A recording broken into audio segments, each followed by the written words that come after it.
Sometimes it's really hard to believe that we are where we are today when you consider where we came from. But then again, we manifested it all. So we thank the Creator for His blessing, and also for besties in business. Yo, sit back, relax, and let yourself go with simply Naima and alter ego. These are trying times, so relax your mind. If you need some help, then drop us a line.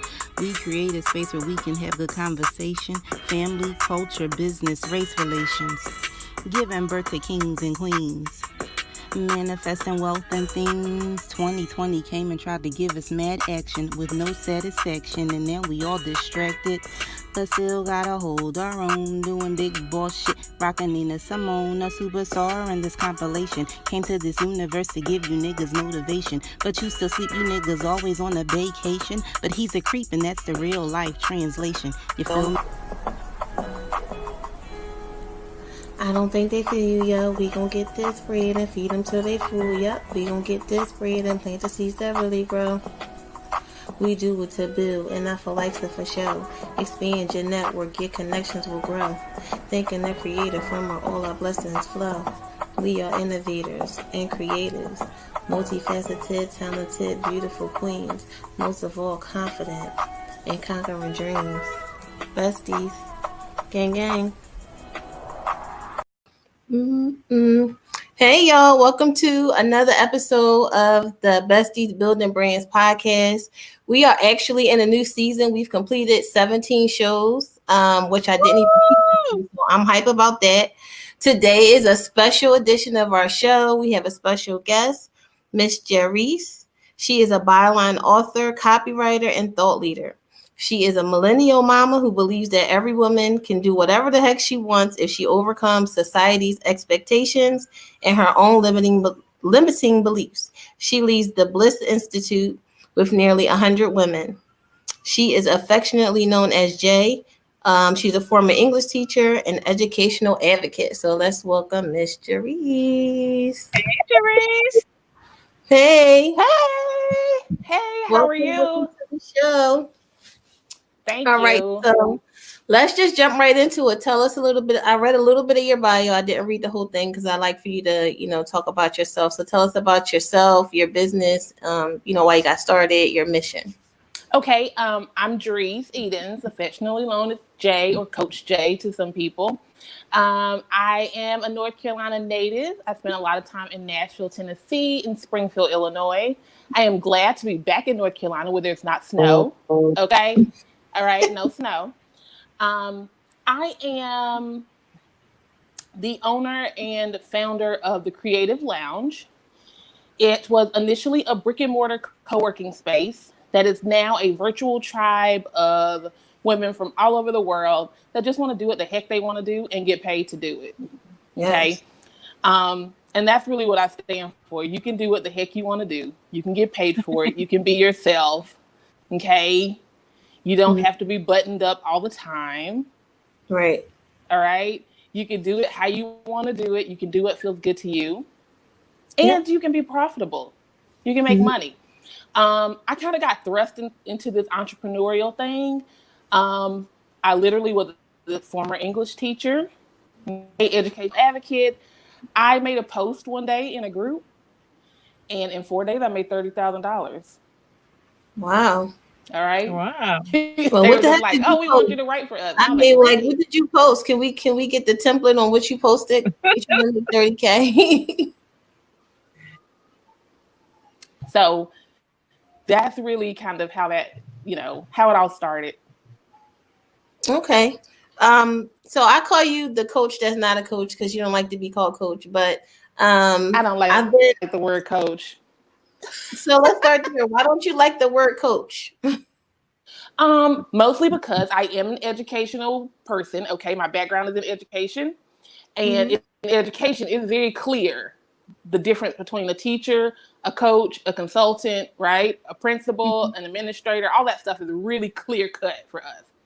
So when somebody says coach, I always think like standing on the sideline, telling you where to go, how to do it based on their blueprint, based on their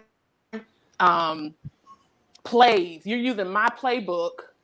You're executing my plays to become my player so we can win a championship. Well, that ain't what I really do. I let you tell me what play you want to execute, and I help you do that. So I'm not really a coach in the sense of you got to do it my way or hit the highway. Mm. So everybody kind of gets their own play, and they get to do things how they want to do it. I just help them execute that. Okay. Okay, that's awesome. So the topic today is imposter syndrome. So I was looking for somebody who can talk to us a little bit about that. A few people in our group have been going through some things, feeling, I guess feeling like they weren't good enough, or that, they weren't going to be able to execute on the goals that they set forth. And a couple of them had actually mentioned the term imposter syndrome. So can you just tell us a little bit about what that is and ways to recognize that within yourself? Okay. First, let me say this. Okay. I am not a therapist. All right. I have a life coach certification, but I don't claim to be like a therapist. But imposter syndrome is a real mental, illness. All right. So it's on the spectrum. So if you feel like you have a deepened version of imposter syndrome, then you probably should see a therapist. Let's start there. Okay. I just want to get that out of the way, so people don't think I'm like giving therapy lesson here, right? So imposter syndrome is really the idea that you believe you might be exposed as a fraud in any sense of the word. Somebody might find out you don't know what you think you know. You aren't qualified to teach what you're teaching. You aren't skilled to do what you're doing, and you're scared you're going to be exposed. You're scared of exposure. That's what imposter syndrome really is. Okay? It's the idea that if I do this, somebody's going to find out I don't know what I'm doing. Okay? And they're going to call me out. All right? So that's really what imposter syndrome is, and that's where it starts. And then we start to believe we're not good enough. Everything has to be perfect. We have to do it all ourselves. I don't think people realize that Superwoman complex is part of imposter syndrome. I have to do all of this. If I don't, I'm not good enough. Right. And that leads us to not do anything, really. Mm-hmm. So if it's not as deep as being on the spectrum or feeling like you're going to be looked at as a fraud, but it's just a matter of, I want to do all these things, but I don't think I have enough experience. I'm not good enough, and they're afraid to take that jump. What suggestions do you have for someone that's feeling that way? Okay. So if you are feeling like you're not good enough, you don't have all your ish together, okay? You don't know what you think you know. All right. The first step, really, let's start here. What happens is imposter syndrome grows over time, and it usually grows because you haven't been acknowledged for your skills and talents up to that point. Okay. Nobody was ever like, oh, you're great and wonderful. Oh, you're writing. Oh, you're amazing at helping people. You're an amazing leader. Okay. Mm-hmm. You're really good at your craft. Now, there are some people who grew up with that and they get more than they're supposed to. All right. They have people who tell them they're great at something they're not. Well, imposter syndrome starts with you didn't get that at all. So you really have to start with building. I'm really big on this. Building your tribe of people who encourage what you do, tell you you're great at what you do. Now, they're not lying to you, but they tell you what you're great at. They tell you you're wonderful at building community, leading, creating, crafting, writing, singing, whatever it is. And then that's the first step, is to get around people, do what you do. No matter if you don't have a PhD. Your phone is cutting out. We can't hear you. Can you repeat that last part again? Be good at what you not stuff, but you got to get around the right people first. Okay. So you said get around the right people. Yeah. Is the last thing you said? You said get around the right people. Oh, we're cutting in and out. Yeah. I hear you now. While we wait for her to come back, if anybody has any questions or comments, I know sometimes I feel like that when I'm, and Crystal, I'm sure you can relate to, when it's a big project or task or something new that you're trying to launch. You sometimes have that fear of not being good enough. Nobody's going to buy this.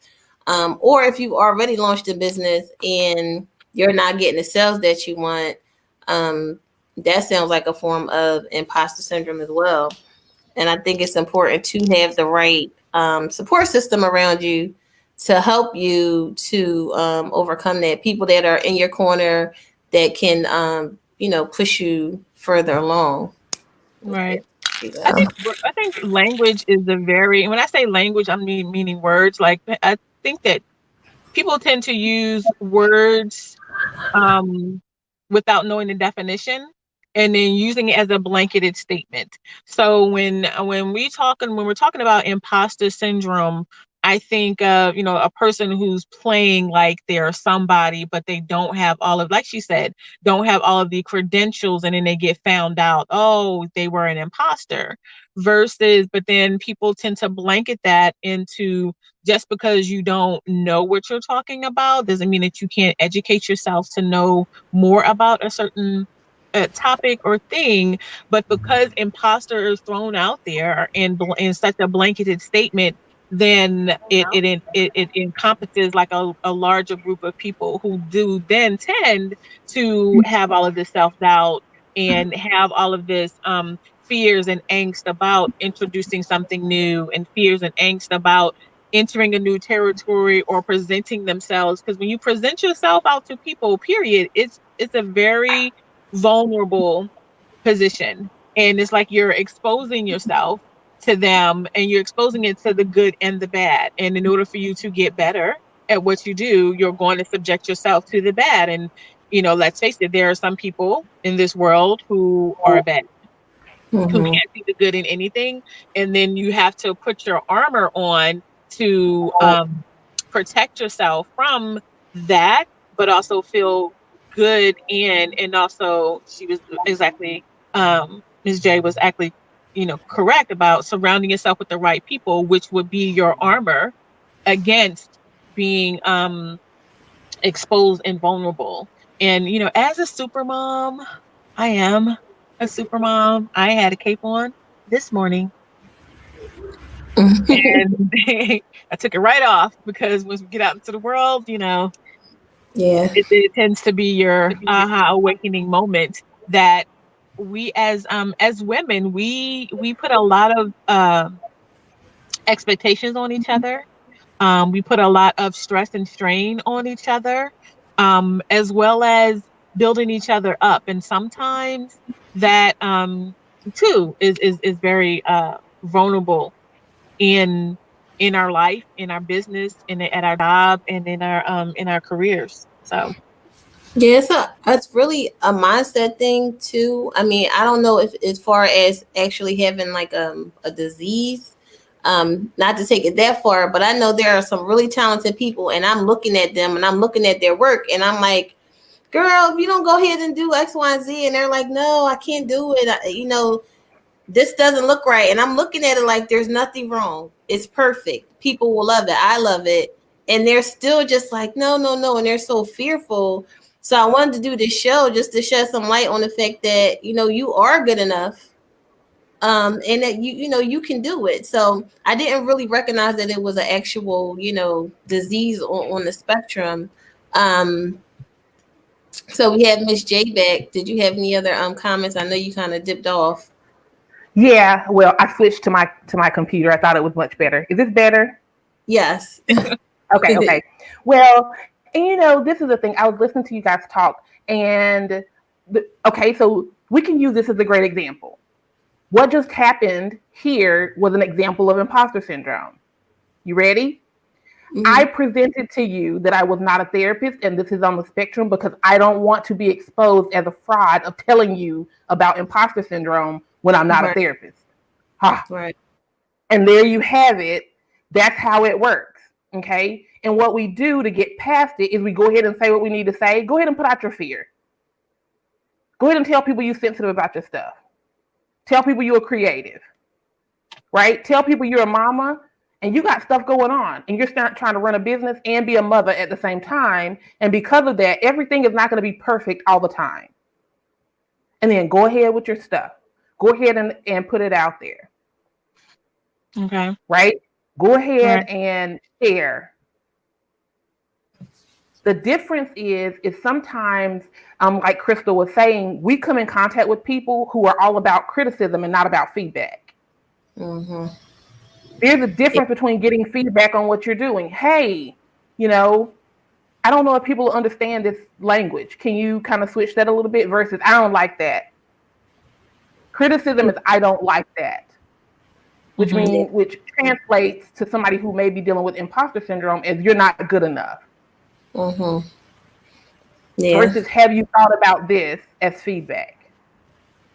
I think it's just jumping on, period, especially online. You're putting your business out there online, and you have strangers like somebody. I was on TikTok earlier, which is my new addiction. And the guy's doing a TikTok with his little baby about cooking. He was showing him how to cook, and somebody's like, "That baby is ugly." What? What are you talking about? That has nothing. Like people are just mean for no reason. And we have to realize, because I am a big proponent of transparency and vulnerability. Okay, I believe that transparency allows you to build a tribe that is most authentic to you. All right. Mm-hmm. I believe that vulnerability, okay, is what causes you to open yourself up to scrutiny.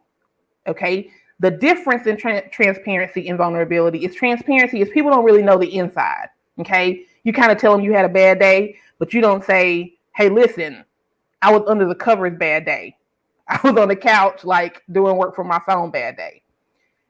And once you get over into the vulnerability section, the imposter syndrome starts to go away, but other people are around to tell you why you should not be posting that, why you should not be saying that, why that's not appropriate, all this other stuff. And people are a reflection. Guess what? What comes out of their mouth is a reflection of who they are.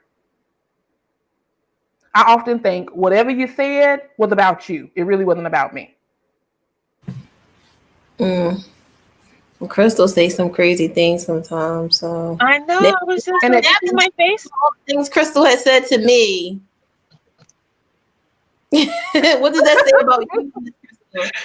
That really meant that I meant to say it to myself. And listen, and Crystal in conversation, she's been very clear, okay, that she likes open and like conversation. Mm-hmm. Just be honest. Just tell me, because that's what she gives out, and that's what she would like. Mm-hmm. Right. So when she gives open and honest, that means she wants open and honest back. Mm-hmm. That's her being her authentic self. All right. When people give out, those negative comments, it's because I've gotten those negative comments, and that's what's sitting in my heart space. Mm-hmm. All the negative comments I've gotten. Yeah. Well, we know for sure that, everybody's not coming from a negative space. Everybody doesn't mean harm. Everybody's not being petty. It's just, that's just like you'll catch on Facebook where somebody like, what did you mean? And you're like, I didn't mean anything. I was just talking. I don't even know what you're talking about. Right. And that affects us. And that's, it kind of builds the imposter syndrome. It kind of makes us go, I don't know if I should say that. Right. Because somebody might take this the wrong way. And ultimately, the only way to get past that kind of, I'm not good enough. I don't know if I should say this. I don't know if I should put this out. I don't know if it's good enough. Maybe it's not perfect. I should have every single piece together before I do it. Okay. Mm-hmm. Is to get around people, like Khadijah said earlier, that you just go, put that out, girl. It's fine. It's fine. I don't know what you're I don't know what you're talking about. Put it out. Yeah. But you have to get around those people initially. You really do, because as a community builder, a tribe builder, I know for sure that your tribe matters. Okay. And you do have to weigh whether or not you want a huge following, okay, or if you want a supportive one. You know what? TikTok, I saw Steve Harvey earlier. Well, this might have been old. He was talking to somebody in the audience who was saying that, their family don't support their business, blah, blah, blah. And he said, as you move up, people start to drop off. So that's how you really find those supportive people. As you start doing more things and you start moving and shaking and growing, those unsupported people are eventually going to fall off. So that's a really good point. Yes. And sometimes, like, for example, I take the approach of building a very supportive tribe versus a huge following. I'd rather have 100 super supportive people in my group and tribe versus 10,000 followers and 9,000 of them don't like me really. They're just following to see, at what point am I going to be able to criticize what she's doing. Does that help my business? Absolutely. Because I know for sure if I put something in front of my tribe of 1,000 women, okay, I'm going to get 900 of them to support me versus 100 support and 900 watching. That makes sense. And that's what we really want. We want the 900 that'll support us and 100 witnesses versus, 100 supporters and 900 witnesses. Yeah, we talk about that all the time in our group. It's probably like a handful of them. It's like I think we're up to like maybe 1,200 now, but it's only like a handful of them who are really supportive, who, participate in the things that we do, the group projects we try to work on, sharing the posts, watching the podcast, sharing the podcast. Only like a handful of them. So, and I think a lot of them are just watching. Some of them I've had to, get rid of as we grew, because I'm finding that, I don't know what I think we've talked about this sometime on Facebook, just about people trying to mimic what you do, thinking that they can do it better, and just getting in the mindset of, they're always going to be a step behind you, but they're literally just there to watch you, to criticize you, to make you think you don't know what you're doing. And in the end, they just want to try it, for themselves, or think that they can do it better than you. Yeah. Good. You were going to say something? And that's a clear kind of indication that imposter syndrome might be like they're brewing, because they don't feel like they have it for themselves, so they have to do what somebody else are doing. Okay, it's not always like they want to copy or whatever. It's really, I don't think I'm good enough to do my own thing, so I'm going to recreate somebody else's thing so that, if it doesn't work, I know it wasn't my idea. It was somebody else's idea, and that idea doesn't work now, right? So really what you have is a lot of that showing up around. And as Black women, we experience that more only because we have to do more in order to be seen, in order to be heard, right? We have to do, 3 times. You started cutting out again. You started cutting out again. I don't want them to miss the message. Okay. As Black women, we have to do 3 times more than everybody else to be seen and to be heard. And that breeds that imposter syndrome. Okay. It breeds the idea that what I initially was going to do wasn't good enough. So I have to do 2 times what I was going to do. Okay. I was going to go live, but now I'm not going to go live unless I have a backdrop and I have a professional mic setting. Because I have to do 2 times as much as everybody else to be seen and heard. And that leads to imposter syndrome for us as Black women, for sure. That's so true. Chris Rock, he told a joke. He said that he said Jay-Z and Mary J. Blige, they're really popular. They make all this money. He said, and I bought a house in the area that they live in. And he was like, do you know what my next door neighbor does? He's a dentist, just a regular dentist, not a celebrity dentist, not, you know, a millionaire dentist. He's a regular dentist and he lives next door. Like, we always have to take the extra step, jump the extra mile to be where somebody could just walk to. So that's a very important point. I'm glad you touched on that. So, I mean, I try to give people leeway because, like you said, it may not always be that you want to copy. You're just trying to steal my ideas. It could be some other underlying, the whole mission and point of the group is to just create a community of small business owners or micro business owners that support each other. So if we could just work together, instead of you maybe saying, hey, I think I could do that better, why don't we collab? Kind of like what you said earlier, accepting that criticism and not necessarily taking it in a negative way, depending on how it's, you know, said. You know, you could work together and create a larger impact instead of trying to do it by yourself. Absolutely. So that's really important.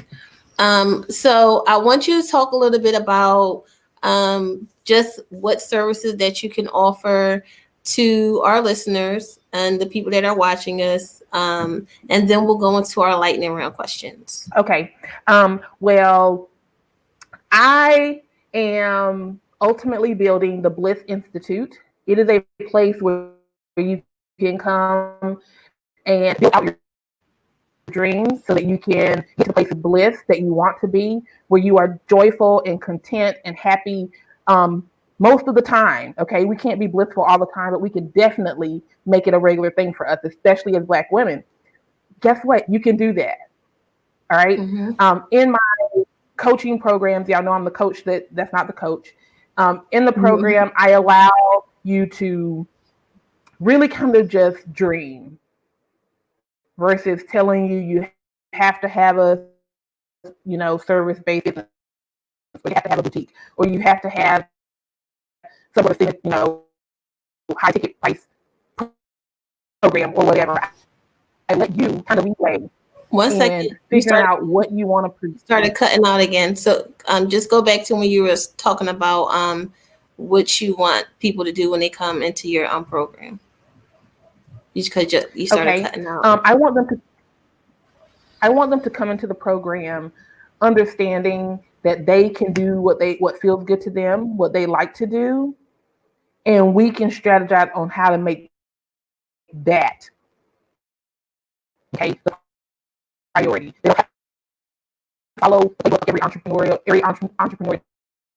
person on their timeline. They don't have to be the entrepreneur that they saw. Okay, maybe they want to, you know, wear sneakers and a hoodie, you know, as a professional. They can do that, and the Bliss Institute really helps them do that. I have coaching programs that we can kind of do to strategize to make sure that everything they want to do can be fulfilled. I have an academy called the AF Lux Academy. If you want to build an affordable luxury brand, and you're just not sure how to build a luxury brand, you know, for yourself, I can kind of help you do that.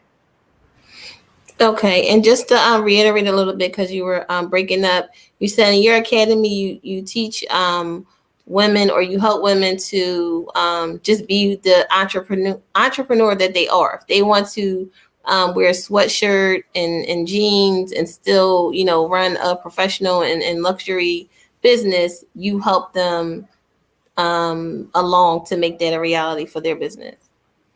And that's called the Bliss Institute, right? The Bliss Institute. Yes, and then you said you have a program.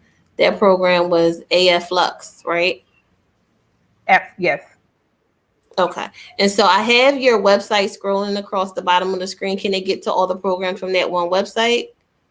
They can. They can go to JariusEdens.com, JariusEdens.com, and learn about what I do there. Okay. So before we do the lightning round question, I do have some questions that I want to ask that I forgot to ask you in the beginning. What or who inspires you?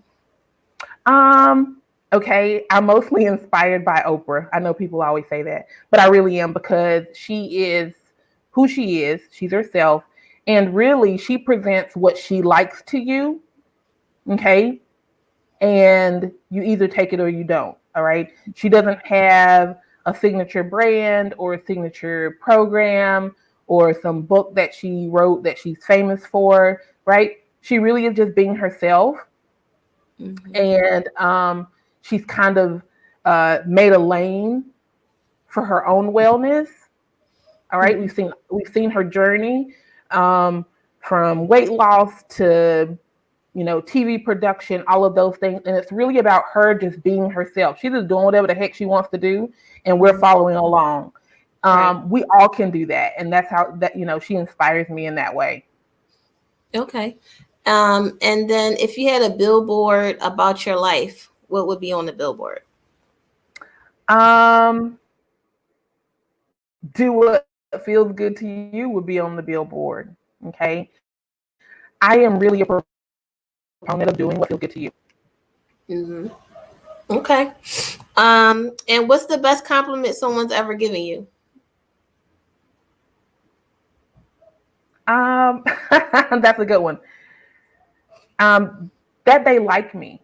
Okay. It's important that people find me kind and compassionate and empathic and loving and compassionate. I don't want to be known as, the mean person with good information. Mm-hmm. I really don't. Yeah, I want to be known as, the kind woman who helps you. Like, even if she's giving you feedback and it's not positive, she's still kind in doing that. So that's best compliment ever was, hey, I really like you. Like, you're really like a kind person. Okay. All right. So we're going to go into the lightning round questions. If you're in the audience, you can answer. Crystal, I don't know if you can hear us, but so it might just be you. Okay. All right. You ready? I'm ready. All right. Cosby Show or A Different World? A Different World. Texting or talking? Texting for sure. Favorite day of the week? Monday. Your favorite holiday? Thanksgiving. Invisibility or super strength? Invisibility. Cat or dog? Neither. Ariel or Jasmine? Oh, Jasmine. Cake or pie? Cake. Cake.